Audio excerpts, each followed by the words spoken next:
In the last class, we have discussed about the introduction of Bingham method. जो Bingham method है उसका introduction के बारे में हम लोगों ने डिस्कस किया था। और एक्चुअली Bingham मेथड ऐसी चीज़ है कि जिसको हम लोग अगर इसे थ्योरेटिकल पढ़ेंगे तो वो इतनी जल्दी समझ में नहीं आएगा। To understand the Bingham method completely, we have to solve an practical problem.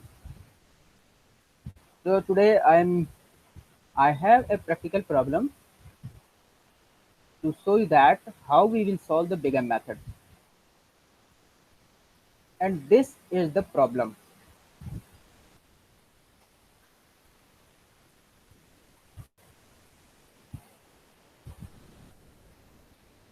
I am sharing my screen so you can see the problem, that is solve by using Bingham method the following LPP, linear programming problem.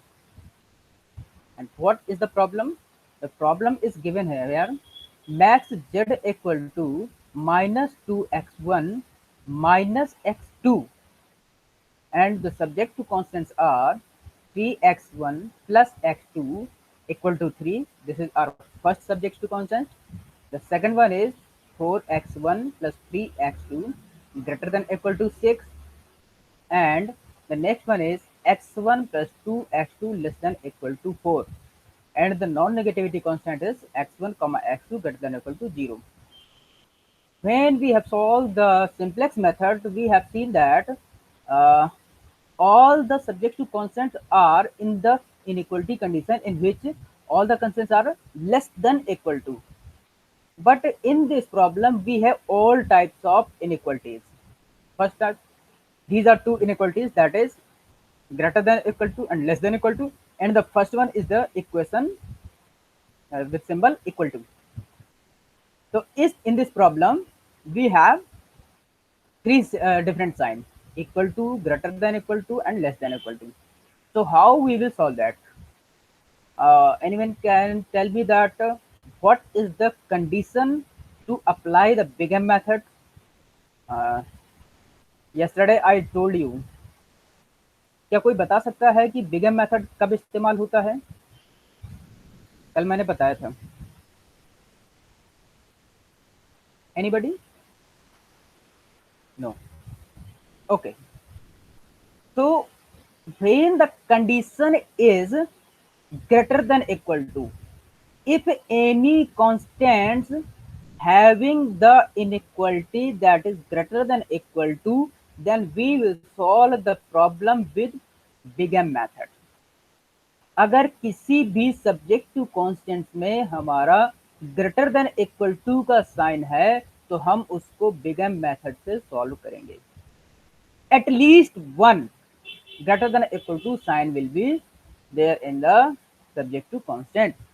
कम से कम एक greater than to equal to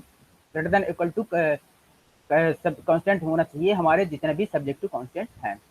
तो here we are looking that is this constant number 2 have that condition. जो हमारे पास second constant है उसमें हमारे पास वो कंडीशन दी हुई है. नाउ जब हमने कल बताया था तो मैंने बताया था कि इसको जो है हम आर्टिफिशियल वेरिएबल, सरप्लस वेरिएबल और स्लैक वेरिएबल इंट्रोड्यूस करने की एक कंडीशन बताई थी. और अगर आपको याद हो तो मैंने इसके लिए एक टेबल भी दिखाई थी.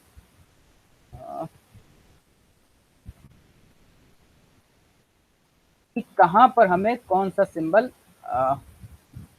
में कौन सा वेरिएबल इस्तेमाल करना है. That is the table. वो टेबल ये है. okay? In the condition of less than equal to, we will introduce a slack variable, and when the constant is in greater than equal to, we will subtract surplus variable and add artificial variable, and in the case of equal to, we will add artificial variable s minus sa plus a. Okay, तो in this equation देखिए वहां पर तीन condition दी हुई थी. Table में हमारे पास तीन कंडीशन है और यहां पर देखिएगा तीन कंडीशन दिख रही है, ए बी और सी, और हमारे जो इक्वेशन है, जो क्वेश्चन है, उसमें भी तीनों कंडीशन है, तीनों कंडीशन दी है। पहली है इक्वल टू की, and the second one is greater than equal to, and third one is less than equal to.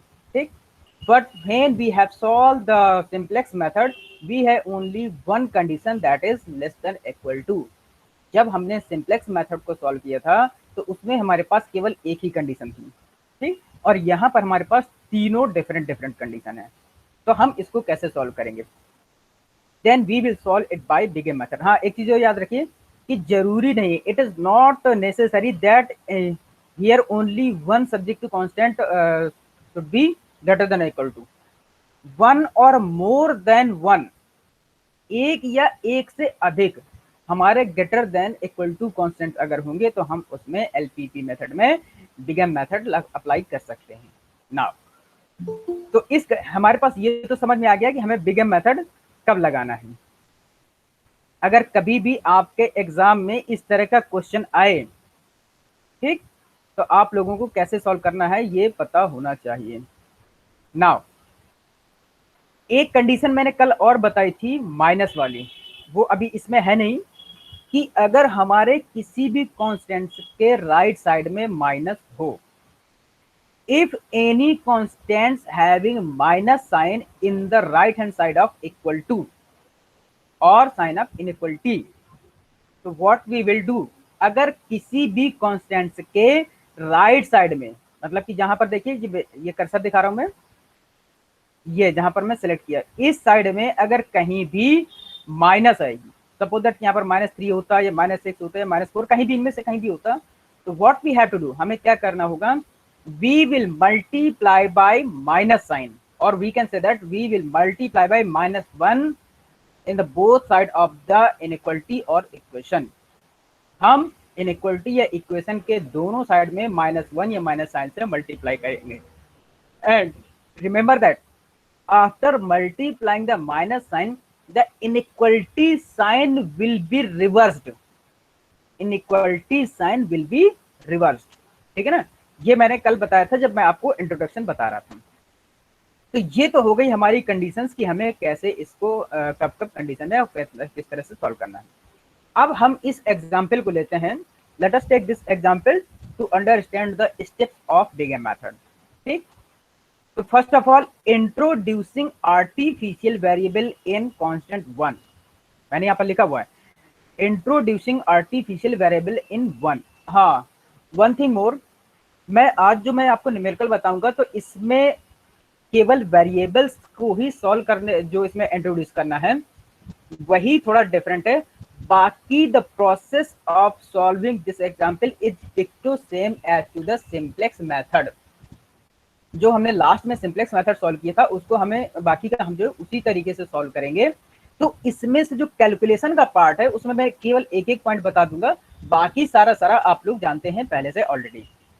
ठीक, तो introducing artificial variable in first, मतलब कि फर्स्ट वाले में हमें आर्टिफिशियल वेरिएबल इंट्रोड्यूस करना है। तो we have introduce that is 3x1 plus x2 plus a1, ये मैंने आर्टिफिशियल वेरिएबल a1 यहां पर इंट्रोड्यूस कर दिया। ठीक, नाउ सरप्लस वेरिएबल इन 2, तो सरप्लस वेरिएबल 2, ये हमारे पास ये रहा surplus variable, that is -s1 plus a2 according to और कंडीशन, जो हमारी कंडीशन है उसके अकॉर्डिंग हमने -s1 प्लस a2 एक सरप्लस वेरिएबल इसमें ऐड कर दी।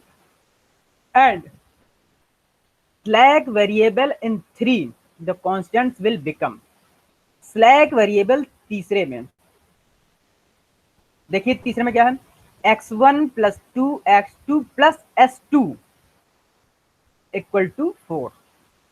ठीक, तो ये हमारे 3 वेरिएबल, ये 2 आर्टिफिशियल और 2 इस तरह के वेरिएबल हमारे पास आ गए।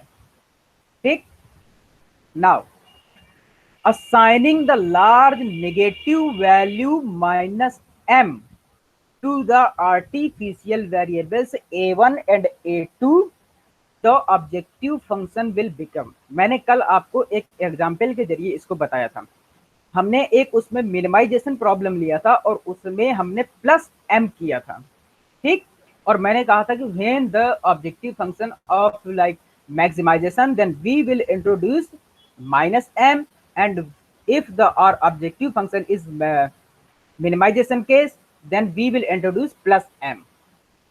तो हमारे पास यहाँ पर जो फंक्शन है objective that is case of maximization. So here we will introduce artificial variable associated with minus m, large negative value है, remember this is the large negative value m, ठीक है ना, ये बहुत लार्ज है। आगे आते हैं, तो what will be our objective function? Objective function will become like this, हमारे पास ये रहा, ये मैं सेलेक्ट कर रहा हूं, this is our objective function, minus 2x1 minus x2 plus 0s1 plus 0s2 minus ma1 minus ma2, ठीक। तो ये हमारा ऑब्जेक्टिव फंक्शन बन गया। ये हमारा एक स्टैंडर्ड फॉर्म है इसका, जो हम बेगम मेथड सॉल्व करते हैं। This is a standard form of और प्रॉब्लम, ओके। तो अब हमारे पास जो स्टैंडर्ड फॉर्म है, अब और ये जो हमारे पास सब्जेक्टिव कांस्टेंट है, वी हैव दीज कंडीशंस। मैं इसको थोड़ा सेलेक्ट कर देता हूँ, इतना जी सिलेक्टेड पार्ट है, इसमें से आपको 1 2 3 there are 3 subjective constant and 1 objective function. By this standard form we have to frame a simplex table. अब इनके जरिए हमें एक सिंप्लेक्स टेबल को फ्रेम करना है। तो let us construct the simplex table. Remember, अगर आप लोगों ने सिंप्लेक्स मेथड वाला लेक्चर लिया है तो आप लोगों को आता होगा, और अगर जिसने नहीं लिया है तो उसमें मेरा यूट्यूब चैनल में पड़ा हुआ है, आप लोग उसको देखिए और उसको समझिए, जिससे आपको ये प्रोसेस आपको समझ में आ जाए। तो देखिए, construct the simplex table. What we have to do, in the first column we will write basic variable, ठीक। Our basic variables are a1 a2 and s2, ठीक। फिर coefficient of basic variable from the our objective function. अगर आपको याद हो, simplex table में भी मैंने इसी तरह से करवाया था। Coefficient of basic variable that is minus M a1 का, a2 का भी माइनस एम, s2 का 0। अब यहां पर हमने जो s1 है उसको नहीं लिया है, क्यों? क्योंकि this is our surplus variable which have already include artificial variable that is a1, ठीक। ये रहा हमारे पास, this is our artificial variable, so that's why we have taken a2, ठीक। यहां पर हमने a2 ये ऑलरेडी ले लिया है। Now xb is the value of constants which is given in right hand side। ये वैल्यूज हमारी क्या है, जो सब्जेक्टिव कॉन्स्टेंट्स हैं उनके राइट हैंड साइड में जो वैल्यू दी है वो है। यहां पर देखिए, पहले में 3, दूसरे में 6, तीसरे में 4। Let us see 3, 6 and 4, this is our value of constants, ठीक।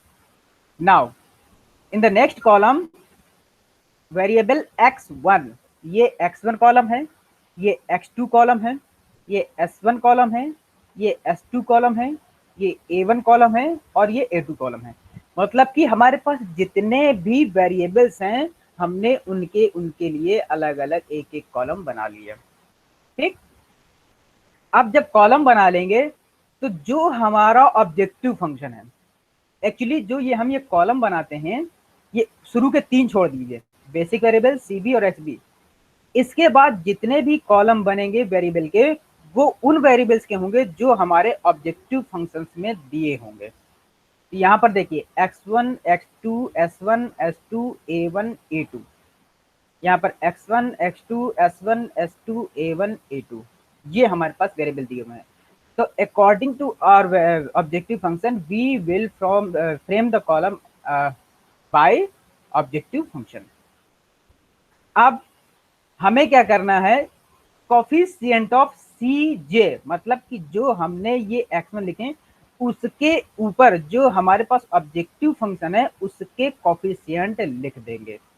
यहां पर देखिए coefficient of x1 that is -2, this is written here -2, coefficient x2 -1, we have put down here -1, coefficient of s1 0, this is 0, coefficient of s2 0, written down here 0, coefficient of a1 -m and write down here -m, coefficient of a2 -m and write down here -m।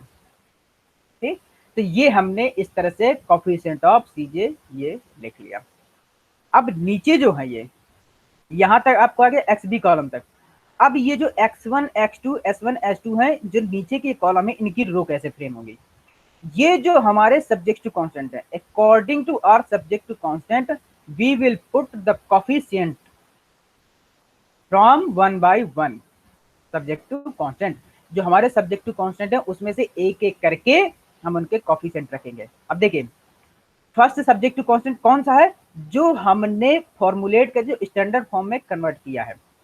यहां से देखिए first constant 3x1 plus x2 plus a1 equal to 3। तो यहाँ पर क्या क्या है, x1 है, x2 है, a1 है, x1 x2 a1, और क्या क्या नहीं है, s1 नहीं है, s2 नहीं है और a2 नहीं है, तो इनके कोफिशिएंट हो जाएंगे 0।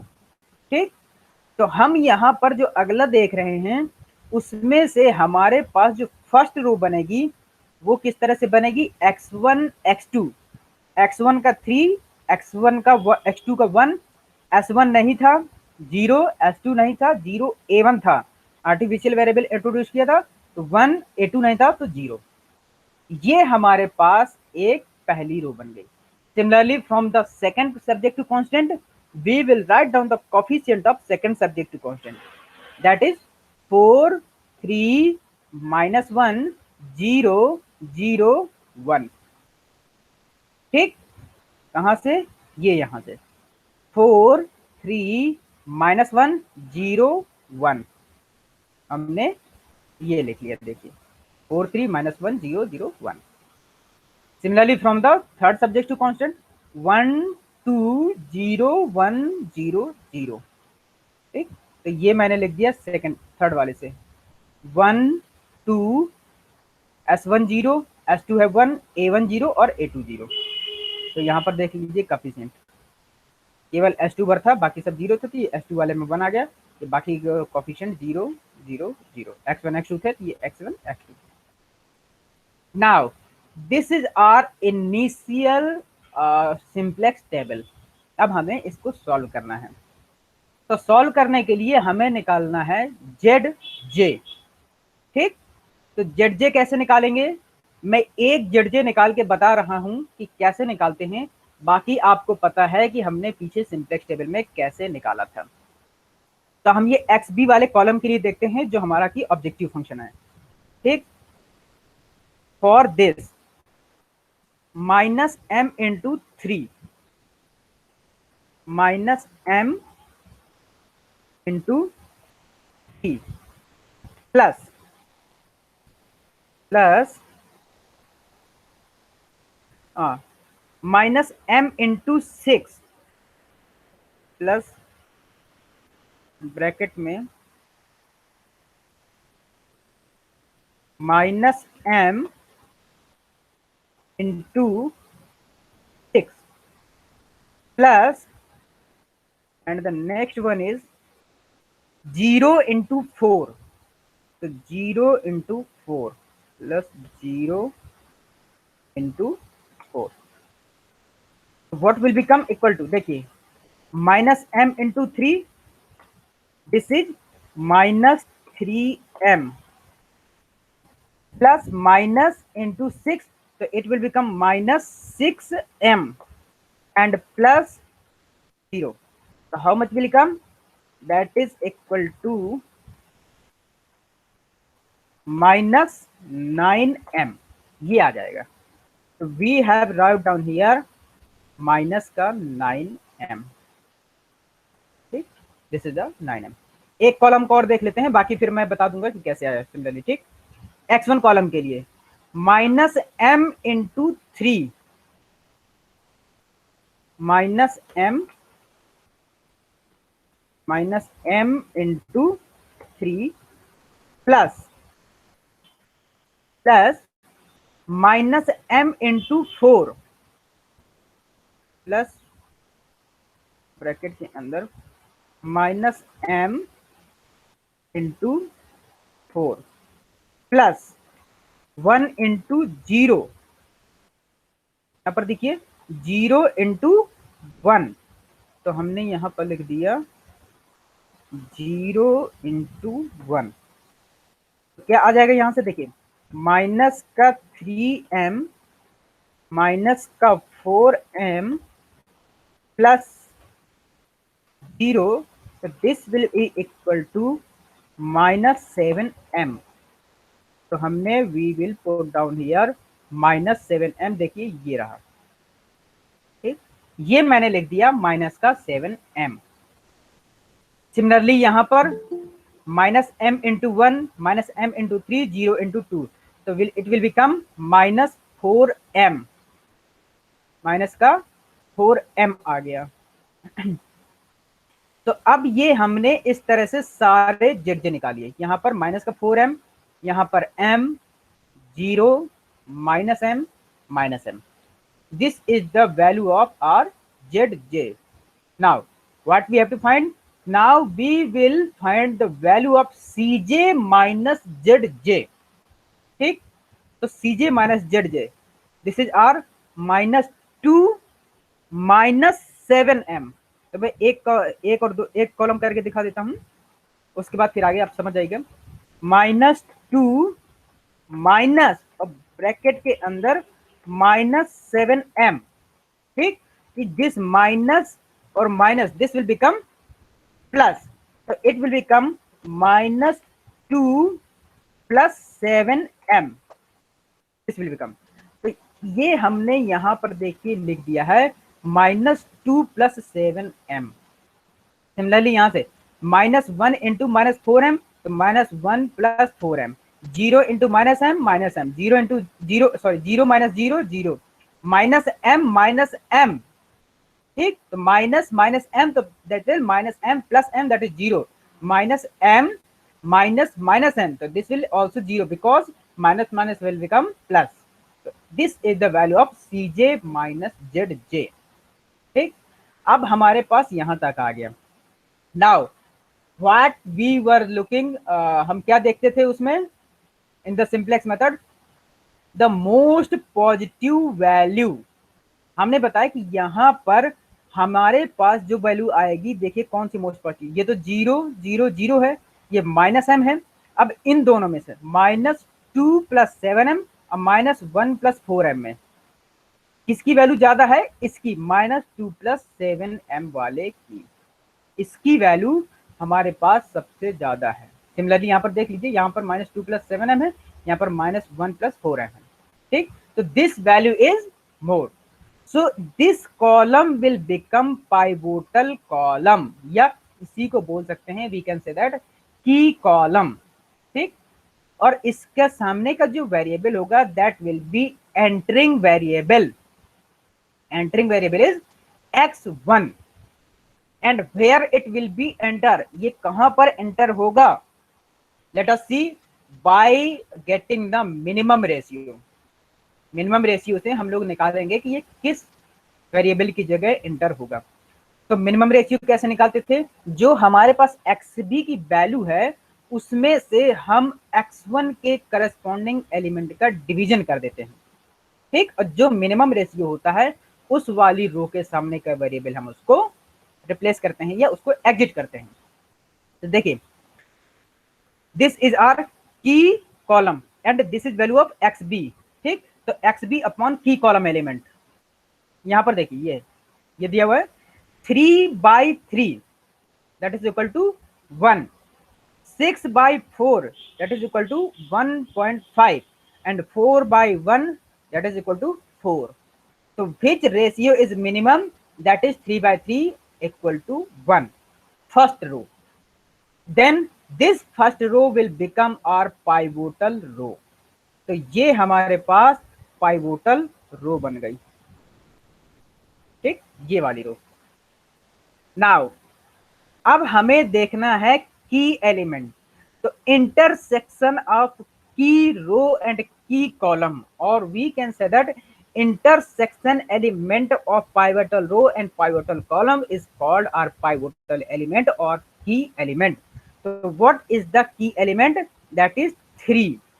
This is our key element or pivotal element, ठीक। अब आगे, नाउ हमने इतना प्रोसेस निकाल लिया, अब हमें नेक्स्ट टेबल फ्रेम करनी। Now we have to frame the next table. तो in next table what we have to do, we will replace all these values of row 1, row 2, row 3। Row 1, row 2 और रो 3 की value हम replace करेंगे। कैसे? By the given formula. तो जो हमारे पास की रो है, how will be change the value of key रो? इस की रो की वैल्यू हम कैसे चेंज करते थे? By dividing the key element, ठीक। जो यहां पर A1 है, इसकी जगह क्या आ जाएगा?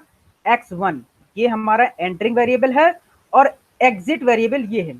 और हाँ, एक चीज और याद रखिए, when I was telling about the artificial variable to you yesterday, then I told you that after when our purpose will be completed, we will eliminate those artificial variable.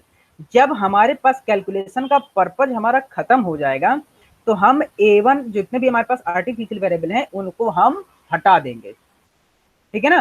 तो देखिए, जैसे ही हमारे पास A1 का ये रिप्लेस होगा, मतलब कि ये इसकी जगह क्या आ जाएगा? X1। तो हम यहां से फिर ये A1 के सामने का ये वाला कॉलम खत्म कर देंगे, केवल A2 वाला बचेगा, ठीक। इसकी वैल्यू, इसके सामने की वैल्यू हम एलिमिनेट कर लेंगे। चलिए आगे देखते हैं। तो हम यहाँ पर A1 की जगह लाएंगे X1, और जो ये वाली रो है दैट इज ये, इसमें पूरी रो में हम की एलिमेंट से डिवाइड कर देंगे, और जो हमारे पास बाकी 2 रो हैं उसमें वही फॉर्मूला लगाएंगे, मतलब कि old row minus corresponding column में जो ओल्ड वैल्यू है into new value in corresponding pivotal row, ठीक। तो हम देखते हैं दूसरा। अब इसको हमने कैसे सॉल्व किया, देखिए R1 इक्वल टू R1/3। कैसे? ये हमारे पास की एलिमेंट था 3, तो यहाँ पर मैं 1, 2 दिखाई दे रहा हूँ, सीधा डायरेक्ट फिर मैं एलिमेंट रखूंगा। 3/3 1, 3/3 1, 1/3 1/3, 0/3 0, 0/3 0, 1/3 1/3, 0/3। तो we will put this value. देखिए हमारे पास क्या आ गया? 1 1, 1/3 0 0, 1/3 एंड 0। ये हमारे पास फर्स्ट रो आ गई। सिमिलरली सेकेंड रो का मैं एक कैलकुलेट करके दिखा दूंगा, बाकी आप लोग समझ जाइएगा, ठीक। R2 tends to R2 old minus previous value in pivotal column into new value in pivotal row। अब मैं एक दिखा रहा हूं, मान लीजिए कि मैं इस 1 वाले के ले रहा हूं, ये न्यू वैल्यू है पाइवोटल रो में, ठीक। R2 ओल्ड, यहां पर क्या था? R2 ओल्ड में है आपका ये वैल्यू है 6, इसके करस्पॉन्डिंग जो प्रीवियस वैल्यू है 4, और यहां पर आया है आपका 1, ठीक। 6 this minus previous value in pivotal column that is 4 new value in pivotal row, यहां पर आया है 1, तो 6 माइनस 4 इंटू 1, ये यहां पर मैं आपको दिखा रहा हूं, 6 माइनस 4 इंटू 1, तो वैल्यू विल बिकम 2। ऐसे ही सेकंड इसके लिए 4 minus 4 into 1 0, 3 minus 4 into 1/5 that is equal to 5/3, minus 1 minus 4 into 0 that is -1, 0 minus 4 into 0 that is 0, 0 minus 4 into 1/3 that is equal to -4/3। अब देखिए -4/3 एलिमिनेट, कौन सा, ये A1 वाला है, कौन सा है, ये A1 वाला, मतलब कि ये वाला। जब हम यहां पर रखेंगे तो अब हम अगली टेबल में यहां पर हम डैश कर देंगे या क्रॉस कर देंगे या हम इसको ब्लैंक छोड़ देंगे, क्योंकि अब हमारा इसके सामने की वैल्यू से कोई मतलब नहीं है, ठीक है ना। तो अगली टेबल में इस A1 वाले कॉलम को हम डैश डैश कर देंगे, तो जहां पर भी हम इसके A1 का वैल्यू आएगी वहां पर हम एलिमिनेशन लिख देंगे। सिमिलरली इन द, देखिए इसमें मैंने R1 वाले में भी लिखा था 1/3 है, मैंने इसको लिखा है एलिमिनेट, इसको हम एलिमिनेट करेंगे। सिमिलरली इन द R3, तो R3 वाली रो कौन सा बनेगी, 3, 0, 5/3, 0, 1, -1/3 and 0, and this -1/3, this will become in the column A1, so we will eliminate this, क्योंकि हमें A1 को एलिमिनेट करना है, ठीक। हम इसको एलिमिनेट कर देंगे, तो देखिए अब ये रखने के बाद हमारे पास टेबल क्या बनेगी, ये Cj की वैल्यू तो वही रही, बेसिक वेरिएबल हमने लिख लिया, यहां पर हमारे पास था A1 की जगह आया था x1, ये एंटरिंग वेरिएबल था और ये हमारे पास एग्जिट वेरिएबल था, तो we have replace the A1 by x1, हमने इसको x1 रिप्लेस कर दिया। यहां पर x1 का कोफिशिएंट कितना है, -2, तो हमने यहां पर ये लिख दिया -2। आपको याद होगा, if you remember that we have applied same process in the simplex method, simplex method में भी हमने सेम यही प्रोसेस अप्लाई किया था, ठीक। तो हमने यहां पर कर दिया, और फिर ये डिवीजन के बाद, मतलब कि की एलिमेंट को डिवाइड करने के बाद हमारे पास ये बनी है टेबल, तो ये 1, 1, 1/3, 0, 0, और ये वाला हमने देखिए ये ब्लैंक छोड़ दिया है, ठीक।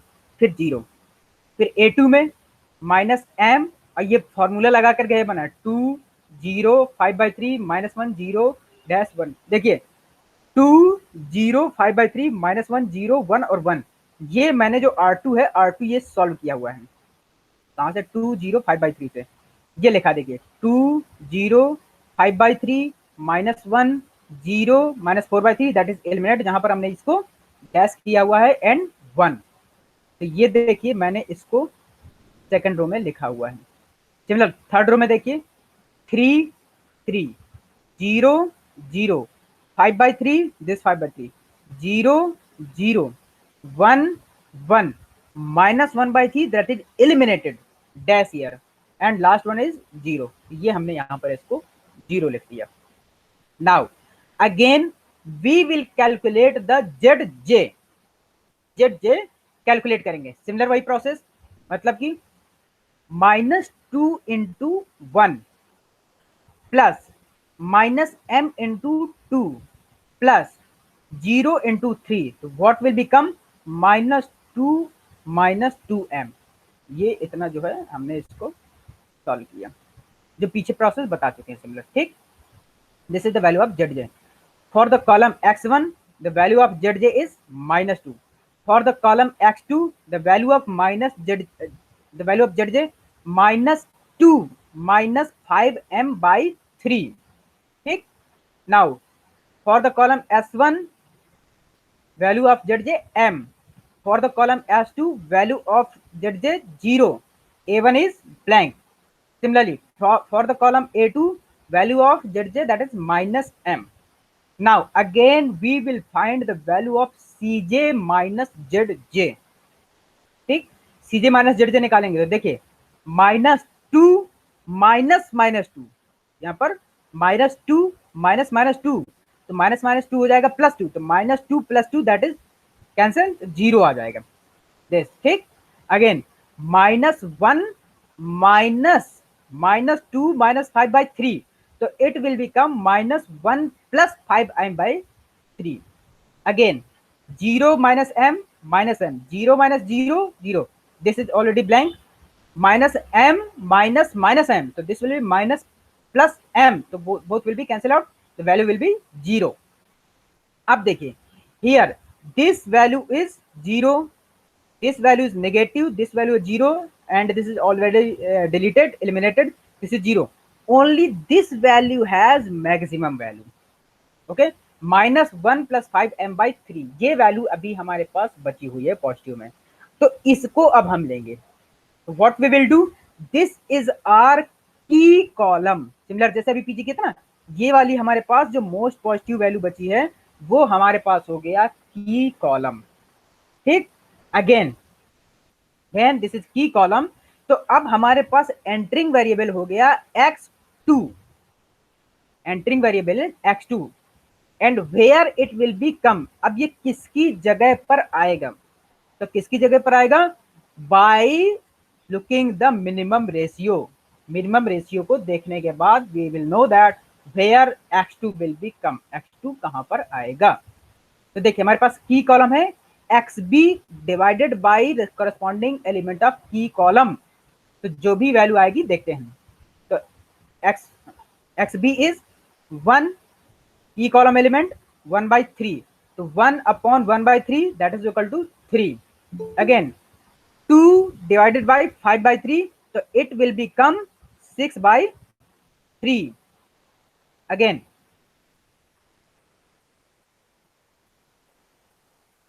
लोग जाते जा रहे हैं, ठीक है कोई बात नहीं। अगेन 5/3 और ये 3 है, तो 3 divided by 5/3 that is 9/5, value is 1.8। So which value is least, that is 1.2। जो 1.2 है ये हमारा मिनिमम रेशियो है, तो इसके सामने की जो रो होगी वो कहलाएगी हमारे पास पाइवोटल रो। अब इस पाइवोटल रो को हम एलिमिनेट करेंगे जो इसमें वेरिएबल होगा। तो यहाँ पर क्या है, A2 हमारे पास एंटरिंग वेरिएबल है x2 and exit variable A2। तो अब जब अगली टेबल बनेगी तो वहां पर A2 की जगह x2 आ जाएगा, और जहां पर ये -m है वहां पर वैल्यू आ जाएगी -1। अब बाकी के जो x1 और x ये h2 वाला ये रो है, इनको वही जो पुराना फार्मूला है उसी से हम कन्वर्ट करेंगे। तो मैं सीधे डायरेक्ट लिख रहा हूं, देखिए R2 जो है जो हमारे पास वो होगी, तो उसमें 5/3 हमारे पास की एलिमेंट है। देखिए जहां पर रो और कॉलम इंटरसेक्ट कर रहे हैं दैट इज आर की एलिमेंट, दैट इज 5/3। तो R2 को हम 5/3 से सीधा डिवाइड कर रहे हैं, तो वैल्यू क्या आ जाएंगी 6/5, 0, 1, -3/5, 0, डैश डैश। अब यहाँ पर डैश हमने क्यों किया, क्योंकि ये जो A2 है हम इसको एलिमिनेट कर रहे हैं, तो अब अगली जो टेबल बनेगी उसमें A1 और A2 दोनों है हमारे एलिमिनेट हो जाएंगे। ठीक, तो ये मैंने यहाँ पर ये डैश लगा दिया है।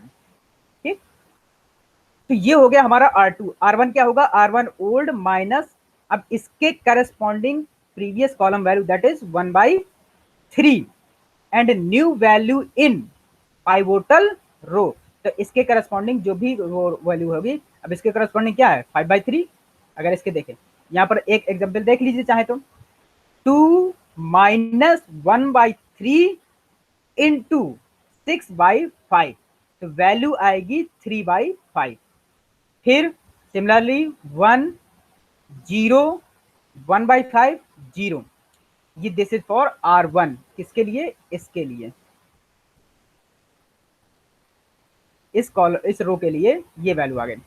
Similarly for the row R3 that is R3 old minus, यहाँ पर जो ओल्ड R3 है फॉर एग्जाम्पल के तौर पर एक 3, ठीक, -5/3, ठीक, इंटू न्यू वैल्यू इन किसमें, पाइवोटल रो में, तो 6/5 हमारे पास ये आया था।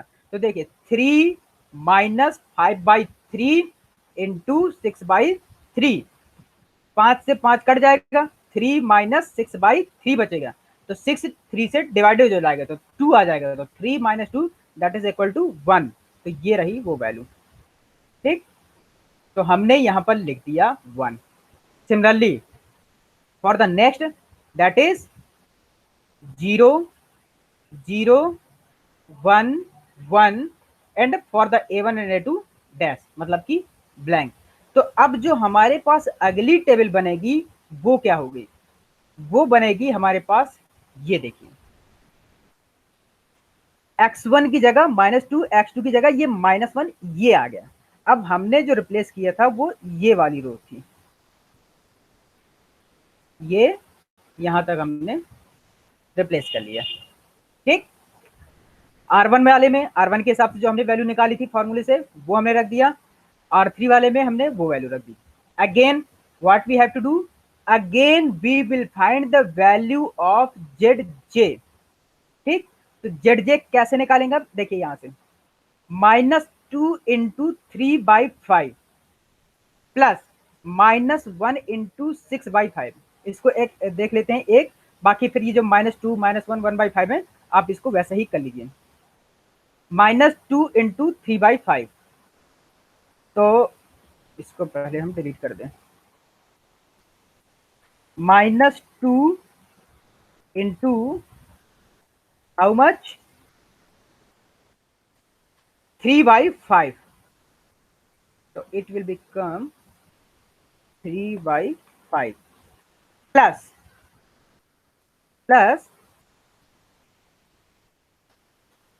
the next one is -1 into 6/5, -1 into 6/5, so -1 into 6 divided by 5 plus 0 into 1, 0 into 1, 0 into 1, तो व्हाट विल बिकम, यहां से कितना आ जाएगा 6/5 माइनस का 6/5, फिर ये माइनस है तो ये भी माइनस का हो जाएगा 6/5 अगेन, तो 6/5 और ये वाला हो जाएगी 0 into 1 दैट इज 0, तो how much will become equal to -12 divided by 5। ठीक, तो हमारे पास आ गया -12 डिवाइडेड बाई 5, तो ये रहा देखिए -12 डिवाइडेड बाई 5, ये वैल्यू आ गई। सिमिलरली ऐसे ही यहाँ पर आएगा -1, सॉरी -2, यहाँ पर -1, यहाँ पर 1/5 और यहाँ पर 0। ठीक, और ये हमारे पास दो ऑलरेडी हम A1 A2 की वैल्यूज को एलिमिनेट कर चुके हैं। अब next what we have to do, again we have to find the value of Cj minus Zj। ठीक, तो Cj माइनस Zj देखिए -2 माइनस -2 -1 माइनस -1, तो देखिए अगेन यहां पर देख लीजिए कैसे, -2 फिर यहां पर है माइनस और -2, इस तरह से है, तो ये क्या हो जाएगा -2 और ये हो जाएगा +2, तो -2 + 2 दैट इज इक्वल टू 0, इस तरह से आ जाएगा।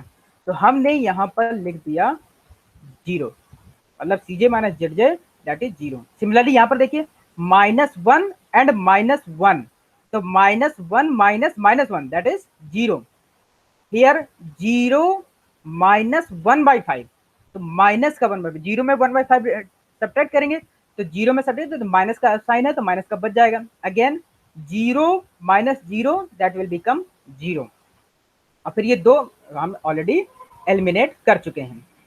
तो अब यहाँ पर देखिए all the values of Cj minus Zj are either 0 और नेगेटिव। ठीक, since all Cj minus Zj are either 0 or negative, hence solution is optimal। ठीक, क्योंकि अब हमारे पास जितने भी Cj माइनस Zj हैं वो सभी या तो 0 हैं या नेगेटिव, तो this is our optimal solution. But किसी किसी बुक में यहाँ पर Zj माइनस Cj निकालते हैं, वो क्या निकालते हैं Zj माइनस Cj, मैं यहाँ पर एक बार और इसको बता देता हूँ। Zj माइनस Cj,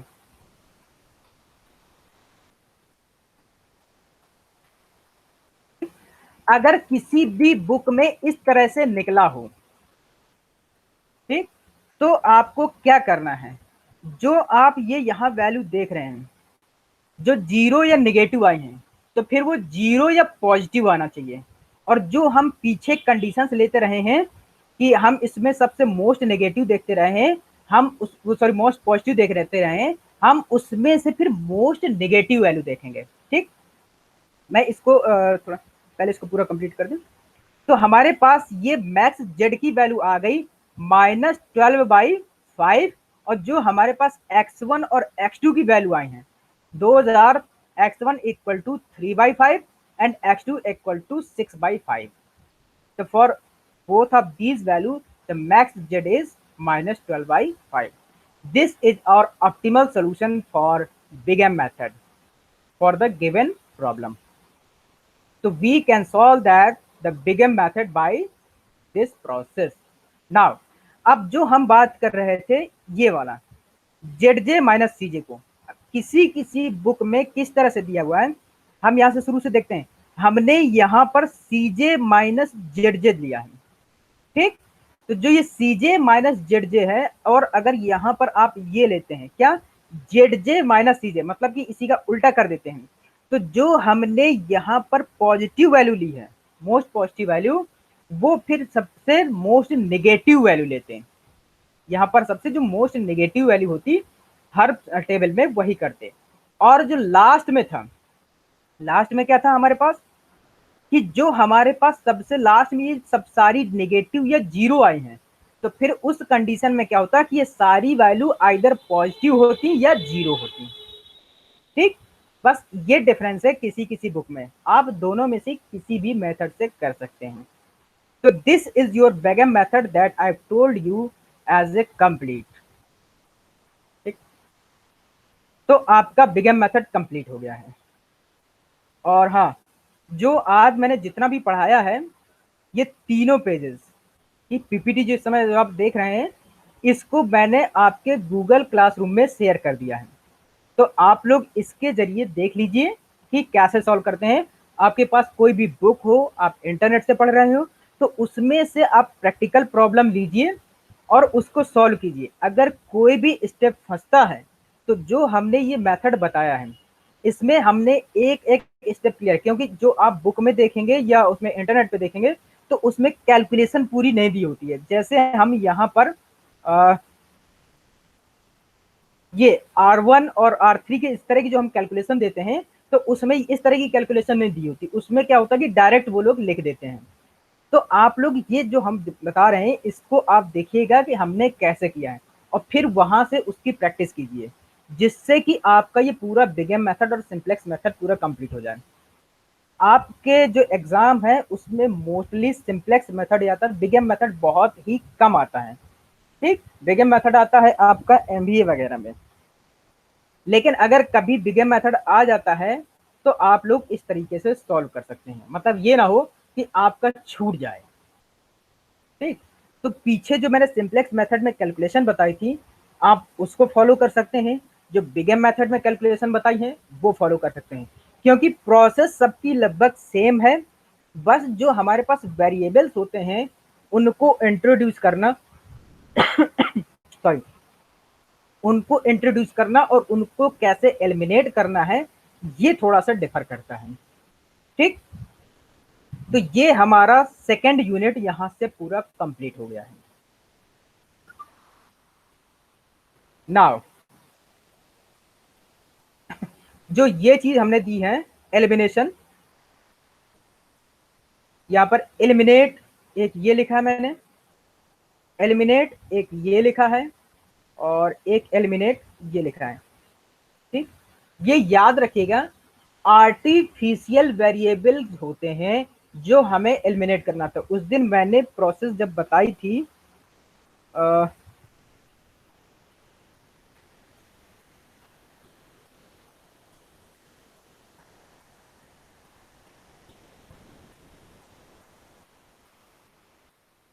तो शायद आपको याद हो।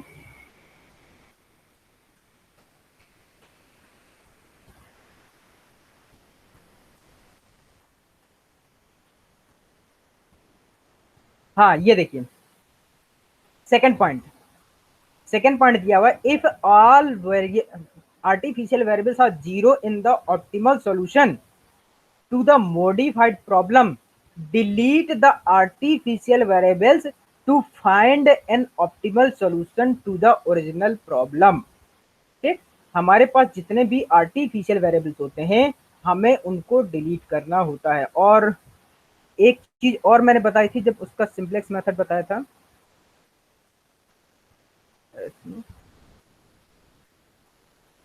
ये यहाँ पर पॉइंट देखिए, point C, this artificial variables a1 a2 a3 dot dot up to an।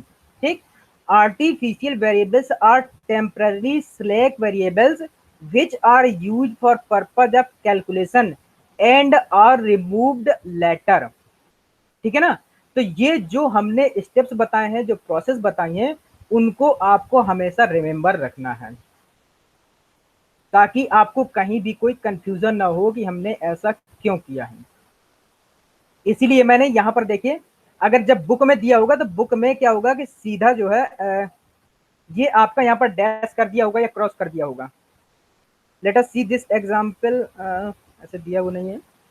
अगर किसी बुक में दिया हो तो आप देखिएगा, ये तो मेरे पास जो बुक है मैंने उससे इसको सॉल्व किया है, तो आप लोग देखिएगा उसमें सीधा डायरेक्ट ये तो डैश कर देगा, ये तो क्रॉस कर देगा। ठीक, तो आप इस तरह से ये हमारा जो प्रोसेस है इसको देख करके पूरा सॉल्व कर सकते हैं। अब यहां तक अगर किसी को कोई प्रॉब्लम हो तो पूछ सकता है। और हाँ, जितने भी लोग हैं सारे लोग चैट सेक्शन में अपना नाम लिख दीजिए अटेंडेंस के लिए। अनामिका, आयुषी, अनुष्का, आयुष एंड हर्ष, ये तो लिखे हुए हैं। And how many are still connected this.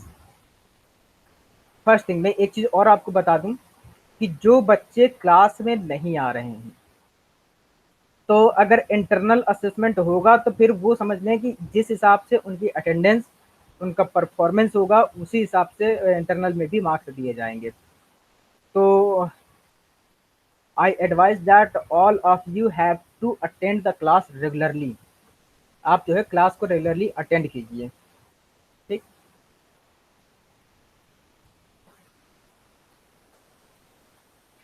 Late us stop the recording.